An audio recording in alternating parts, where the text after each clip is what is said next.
Good day po mga bayang karirista. August 6, 2025, Wednesday at Metro Turf Club. Start time at 5 p.m. Start na po tayo, race number 1, numero 4, West Tower. Ito para po sa akin, susuluin ko na po to. Last run nito kala Light from the East, Spreewell, bugaw to. Pero maganda preba niya, nasa 1.29.4. Kumpara sa mga kalaban niya, nasa mga 1.31, 1.30 yun. Bali dalawa pala in-upload ko yung video nito. Kala Light from the East saka kay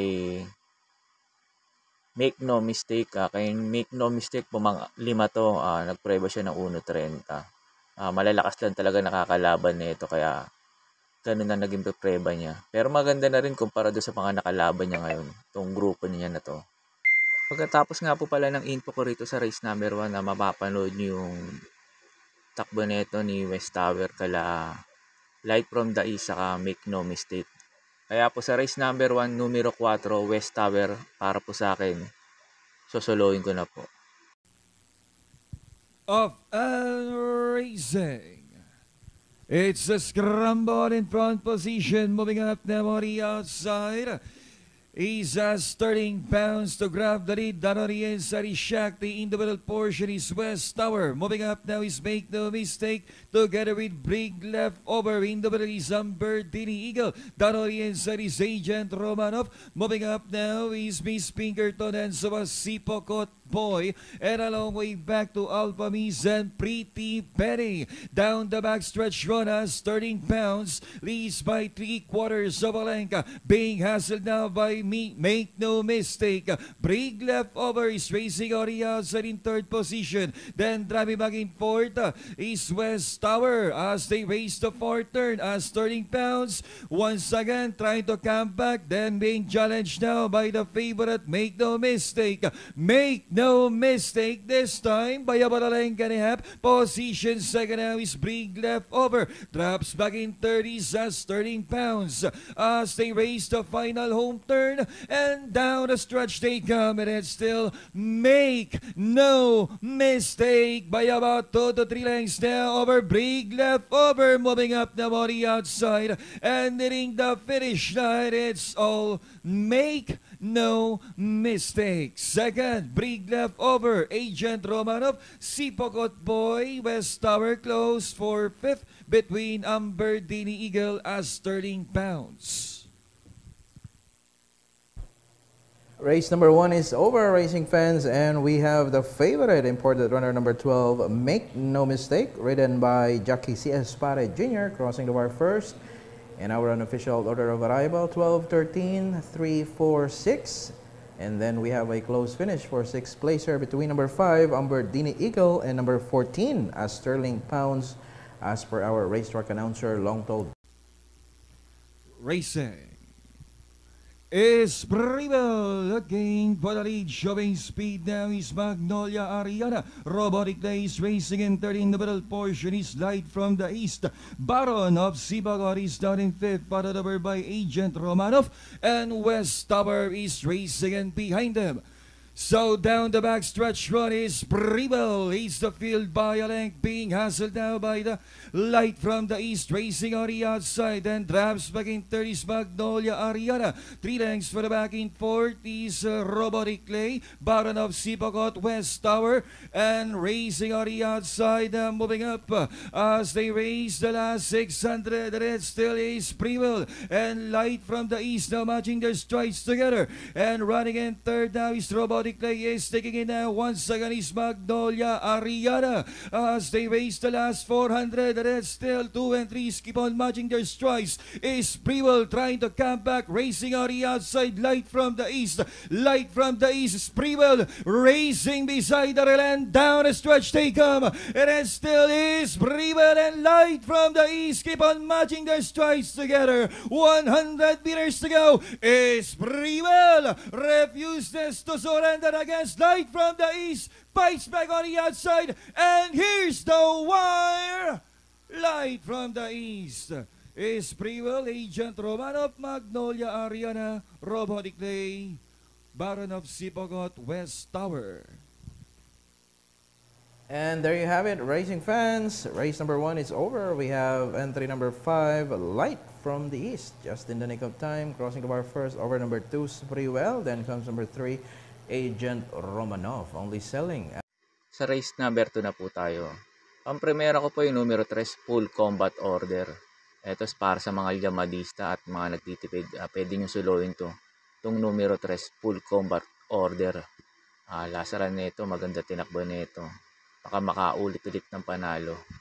Ang protection ko po yung numero 6, Hang Loose, saka yung Batang After 7 sakaling magkalokohan. Ito, pwedeng pang protection. Itong numero 6, Hang Loose, baka walang humabol sa unahan. Tingin ko po baka makatapos ng karera. Itong numero 2 naman, itong Batang After 7, sakaling maghabulan si Hang Loose sa Queen Ella sa unan, baka pumabor dito sa numero 2, Batang After 7. Kaya po sa race number 2, pang-primera ko po yung numero 3, Full Combat Order. Second choice ko po yung numero 6, Hang Loose. Third choice ko po yung numero 2, Batang After 7. Sa race number 3 na po tayo. Pang-primera ko po yung numero 8, Lynn's Pride. Ito maganda position niya, last to enter. Ito, pag hindi hinabol ni Bian Smart sa unahan, tingin ko po malaki po chance nito makatapos na karera. Itong numero 8, Lynn's Pride. Second choice ko po yung numero 6, Naughty Angel. Ito, sakali namang habulin ni Bian Smart si Lynn's Pride sa unahan, baka pumabor dito sa numero 6, Naughty Angel. Third choice ko po pandihado yung numero 5, Pendant. Ito, pwede namang isunod to si Pendant dito eh. Baka pumabor din sa kanya. Tingin ko may laki rin chance na ito manalo rito itong numero 5 Pendant. Kaya po sa race number 3, pang-primera ko po yung numero 8, Lynn's Pride. Second choice ko po yung numero 6, Naughty Angel. Third choice ko po yung numero 5, Pendant. Sa race number 4 na po tayo. Pang-primera ko po yung numero 3, Caring Melody. Ito, cambio na hinete, binigay na kay J.A. Guse. Tingin ko po maganda na itatakbo na itong kabayo na to. Baka mag-aumento pa itong kabayo na to dahil J.A. Guse na pato ngayon. Second choice ko po yung numero 8, Lucky Nono. Ito maganda position niya, last to enter. Tingin ko hindi maiiwan sa largahan to at di maiipit. Tingin ko malaki chance na ito manalo rito itong numero 8, Lucky Nono. Third choice ko lang po yung numero 1, Isla Puting Bato. Ito mababa na sa laban to dito sa grupo na to. Yun nga lang yung peso niya 57 kg, tapos nasa numero 1, tapos maiksi karera. Kaya ginawa ko lang siyang third choice. Kaya po sa race number 4, pang-primera ko po yung numero 3, Caring Melody. Second choice ko po yung numero 8, Lucky Nono. Third choice ko po yung numero 1, Isla Puting Bato. Sa race 5 na po tayo. Tingin ko sa race 5 na to may dalawang mabilis dito eh. Si Andromeda saka si SOP. Pag naghabulan yung dalawa na yan, dito papabor sa numero 3, Sky Plus. Etong si Sky Plus pwede namang isunod na ngayon to eh. Tingin ko po malaki po chance na ito manalo na ngayon dito sa race number 5 itong numero 3, Sky Plus. Second choice ko po yung numero 2, Lapping Inside. Ito problema lang dito yung hinete, pero pag na-rate naman to ni MP Laloma, tingin ko po malaki rin panalo rito itong numero 2, Lapping Inside. Kaya po sa race number 5, pang-primera ko po yung numero 3, Sky Plus. Second choice ko po yung numero 2, Lapping Inside. Sa race number 6 na po tayo. Pang-primera ko po yung numero 8, Call is Right. Ito maganda position niya, last to enter. Tingin ko po maganda isasalida nito at makakasabay kaagad to. Lasaran nito kala District 1 sa Triple Crown yung third leg. Kung mangatlo to, tinalo niya pa si Binalot Iyo sa datingan. Tingin ko po malaki po chance nito manalo dito kahit maiksi ang karera. Second choice ko po yung numero 1, Warship. Ito nabalikan lang ni Sandigan to. Tingin ko malaki rin panalo rito, maganda position niya, nasa numero 1. Tingin ko makakasabay kagad to sa mga mabibilis. Third choice ko po yung galing sa panalo yung numero 3, Over Assuming. Ito baka mag-umento tong kabayo na to. Tingin ko po may panalo pa rin dito to, tong numero 3, Over Assuming. Kaya po sa race number 6, pang-primera ko po yung numero 8, Call This Right. Second choice ko po yung numero 1, Warship. Third choice ko po yung numero 3, Over Assuming. Sa last race na po tayo. Bago nga po pala ako magbigay ng info ko dito sa last race, makikiusap po ulit po sana ako sa inyo na sana po mag-subscribe po kayo sa YouTube channel ko.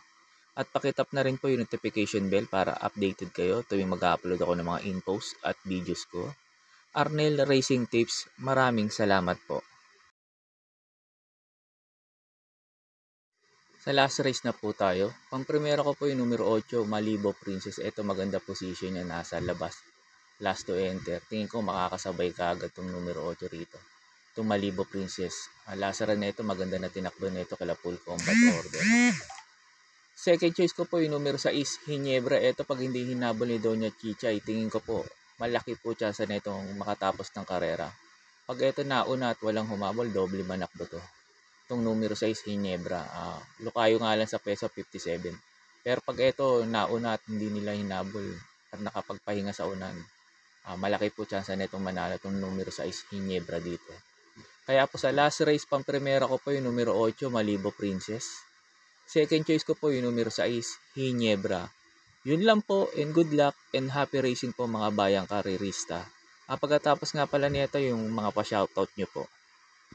Shoutout po kay Sir Manuel Tandes.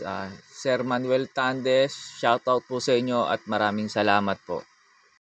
May pa-shoutout po si Sir Ramon Carpio. Pinapa-shoutout niya yung kumpare niyang si Tirso Espiel. Sir Tirso Espiel, shoutout po sa inyo.